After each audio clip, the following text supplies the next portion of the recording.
Years ago, I watched my mother lose her job after developing carpal tunnel from years of repetitive data entry work. She had surgery and she took time off to recover. And when she returned to her position, she was later let go. That moment really stayed with me. It helped me open my eyes to see how much pain and inefficiency can come from everyday processes and how much opportunity there is when businesses design smarter systems instead of relying on manual work. That experience led me to eventually build Connex, a platform designed to automate e-commerce accounting and eliminate the headaches that come from disconnected systems. But as we worked with more growing e-commerce companies, one thing has become clear. Growth doesn't break because of a lack of tools. It breaks because a tech stack isn't built intentionally. That's why I'm excited to welcome today's guest. Jeremy Gryder works closely with e-commerce businesses to help them design and evolve their tech stacks as technology grows. He understands how systems like storefronts, payments, fulfillment, analytics, and accounting need to work together, and what happens when they don't. Jeremy helps founders and operators move from scrappy setups to scalable, well-integrated tech stacks that support growth instead of slowing it down. In today's episode, we'll be talking about how e-commerce companies should think about building their tech stack, what to prioritize, what to avoid, and how to make decisions that won't come back to haunt them later. Jeremy, thank you for joining the podcast. To start, what kind of companies do you work with and in what industries? Man, I have worked in so many different industries when it comes to e-commerce. It seems like when I first got started, everything I did was related to sports. My first big store that I took over as far as an agency, as far as an agency was called Kettlebell Kings, and it was in the sports world. And so that led to many other ones. The really cool thing is the guy that I came up with and was the CEO of Kettlebell Kings, he is now the e-commerce director of GameStop. So I think that's a pretty cool thing to be able to say about your buddy, and really proud of the guy, Jay Perkins. And anyhow, yeah, so a lot of them tend to be sports related, but I would say I have worked with everything from cabinets, which are hard solve in e-commerce, custom cabinets, to building all sorts of really technical builds. But what I really love now is I end up using Shopify quite a bit because I really love the ability to customize and dial in your conversion rate with it. And so, I end up using that quite often as the platform, but the people always vary as far as product. Yeah, so it sounds like you work with smaller brands. I think you mentioned earlier trying to get brands from grassroots to $1 million. You work with a lot of smaller companies, or do you Yeah. tend to work with one of the more medium ones? Well, I a lot of times it's somewhere between, hey, it's fresh start, like they're just getting started, but they have a good idea. It's going to cost a little bit to get things going. It's going to take a little effort. As long as they're not crazy and have an unrealistic idea of what it takes to get a store up and running, I'm game a lot of times if it's a good product. And so I work from small to mid, and honestly, like I told you beforehand, I worked for Big Commerce for 7.5 years, and 4 of those years I taught growth to people. Basically, my favorite thing wasn't working with all the big names; it was working with the little guys, and going from that, 0 to 1 million. That was the type of goal that I really engaged with, and still to this day. I take a lot of joy in helping people get on their feet with e-com. Yeah, $1 million is a big accomplishment. I remember the day I looked at my QuickBooks and I was like, wow, I surpassed $1 million. Like that was like really crazy. And then I surpassed 2 million and then 3 million. It's definitely a big accomplishment. What challenges do e-commerce businesses most often come to you with when their tech stack starts to feel strained or broken? Well, I think the problem is a lot of people actually are starting with a broken tech stack because their mentality is, well, I don't know what I'm supposed to use, so I'll just use the cheapest thing out there when you maybe shouldn't use anything at all for what you're dealing with. It's improper tech stack, and it usually happens early on.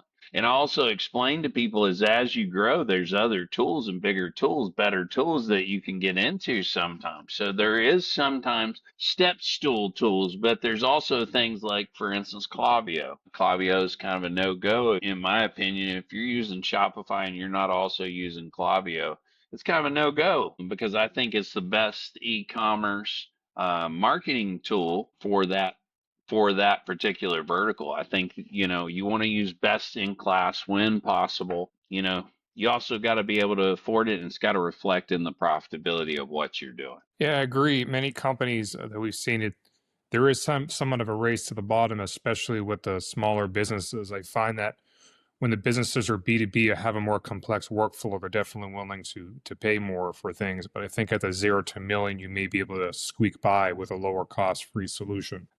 At what stage do you feel of growth do you typically see companies realize that their original tech stack no longer works? And what are the warning signs that they have outgrown it? Well, I think anytime that something quits working the way it did, you stop getting the amount of success that you were getting before, I think is a good sign, right? If things aren't quite flowing along the way they should. But, honestly, I think, it comes down to, uh, sorry, what, could you repeat that real quick? Because I had it in my mind and kind of. Sure.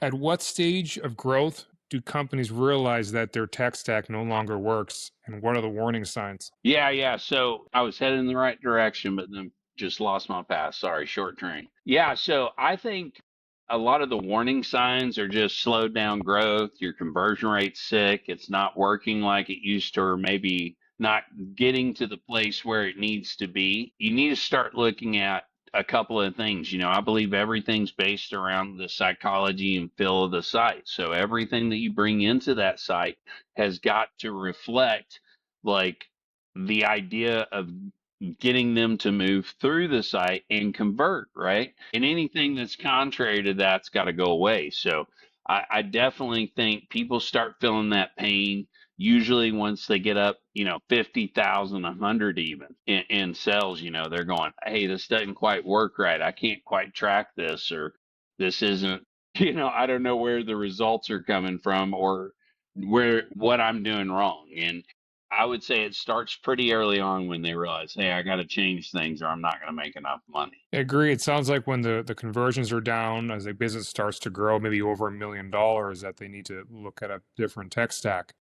Right, right, right. E-commerce founders are constantly adding tools. How do you help clients decide what actually belongs in their tech stack versus what's just creating noise? I think that's something that I've actually preached about quite a bit, is you got to audit your tech stack, and you always got to ask the question, is this producing for me? Is this creating a better experience? Is this contributing to the conversions? The whole psychology of the site again. When people come onto a site, it's like you're engaging them wherever they're at. And if you're not building trust, you're not making it easy to go through and purchase the item, you're not able to really engage in that way. I mean, you're hitting you're going to hit a dead end wall with your tech stack and what you're doing. So Yeah, I agree. When you don't have the right tech stack, like you said, you're going to hit a wall. You're not going to be able to ship your orders, track your inventory, and things aren't going to work, very well. What are the most common mistakes you see businesses make when they're building their e-commerce tech stack? honestly, a lot of times they're answering questions that they don't really have yet. Your customers will tell you honestly, like what you need to do with your site. I always tell people, don't concentrate on the things that don't make money. For instance, on your website, if you just have a tool that's just cool looking, what use is it, right? What is it doing to affect the bottom line? So like I would rather put my money into Klaviyo early on. If I can't afford other tools, I wouldn't just go for little ins and outs and little bitty things. Go for the things that make for a big conversion. Like there's a product called Recommase that helps to do a upsell through AI. It has a nice, reasonable entry point. I actually used to work for the company as the director of partnerships, and great tool early on to help build momentum and figure out how to convert better. Yeah, I agree. Even to Connex, those upsells are definitely important. We've had companies start at $29 a month when we first built the Connex software. And now they're paying us, on our platinum plan, they're paying us a lot more money. It's a good way to kind of bring them in at a lower, it's good to have a lower price and then upsell them as time goes on when they build in more trust. Integrations are often where things fall apart. which systems absolutely need to be integrated cleanly for e-commerce businesses to scale effectively? Man, make sure you're using an ERP, or if you're going to use an ERP, use one that's friendly with your platform, for goodness sake. Make sure it talks with your platform. ERPs are the worst integrations if they're not built to be used with an e-commerce platform. So I would definitely say, ERPs are the big hairy problem for the most part with integrations, but also, try to solve your integrations in a simple way. If you're just trying to, relate inventory or something like that, use a Zapier, use a Make, use something like that to actually build the connection. Don't spend tons of money on middleware that you don't need, but also don't put yourself in that trap of crap. I went and spent thousands, hundreds of thousands on an ERP, and it doesn't work with an e-commerce system.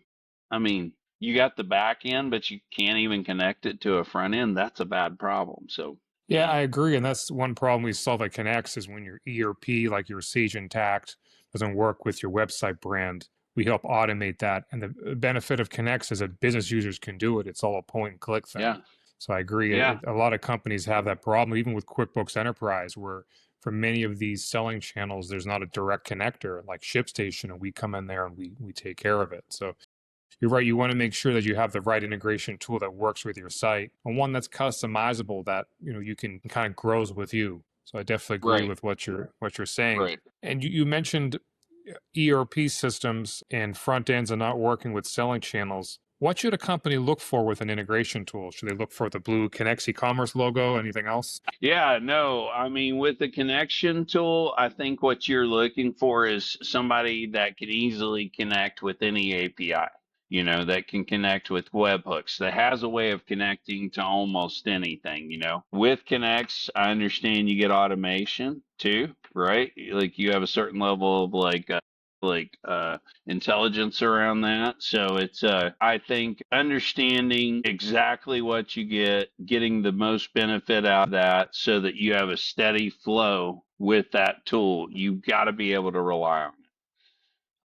Yeah, I definitely agree with a steady flow of a tool. At the same time, I feel like security reviews are important. We've passed reviews from Amazon, Intuit, Hmm. that we've gone through. We've done third-party securities on our company. You want to make sure that your data is being handled in a secure way. I've often seen like AI, these vibe coded apps, and I know some of them can do data syncing if you set them up right, but they don't pass security reviews. They're not built that well. And there's so many options available for these syncing tools, as AI tools, automation platforms, analytics software. I mean, there's tons of software you can implement for an e-commerce seller. How do you help teams prioritize integrating these systems? Man, I think with with your integrations, you really got to look at what's necessary and what is MVP. What is minimal viable product that you can get started with. But find success. You obviously don't also want to be, cutting your legs out from under you in the process. I think you got to prioritize the things that make the biggest impact. Again, ERP is probably the biggest one. If you can't get an ERP connected, you're in trouble.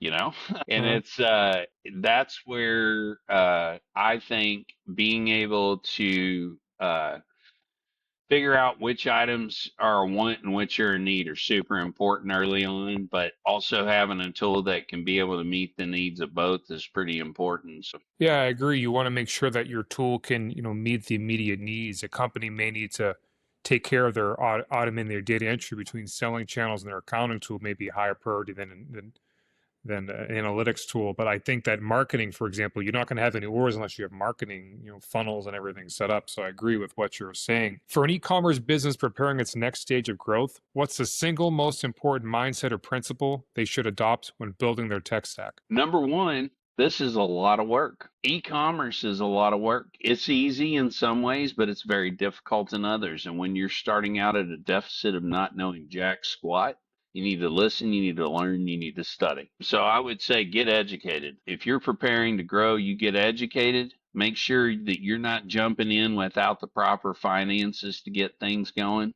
and then pick tools that, again, are prioritized according to need, want. And I think the mindset, though, is you got to have that entrepreneurial mindset. You got to realize it's going to take gumption, and it's going to take hard work, and it's going to take money. Just because it's online doesn't mean it's free. You got to do AdWords. You got to do all of those things. So having that mindset, it is going to cost me something, both of myself and financially. And there's a lot of sacrifice before you get to the payoff. I think if you have that mentality, like an entrepreneur starting a shake shack down the street, or whatever, you got to have that mentality. And that, to me, if you do that and you work your tail off, you can cover a lot of ground. Yeah, I agree. It's hard to be a business owner. You have to roll with the punches. There's going to be very good days and very bad days. It's a lot of work. Jeremy, I want to thank you so much for joining us today and sharing your perspective on building tech stacks and actually supporting e-commerce growth.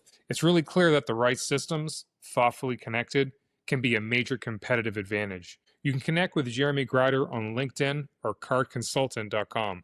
And for anyone listening who's feeling the pain of disconnected tools, manual work, or messy data, that's exactly why we built Connex, to automate e-commerce accounting and help your tech stack work as a system, not a collection of silos. Don't forget to subscribe, leave a review, and share this episode with a founder or operator who's scaling their e-commerce business and wants smarter systems behind the scenes. Thanks.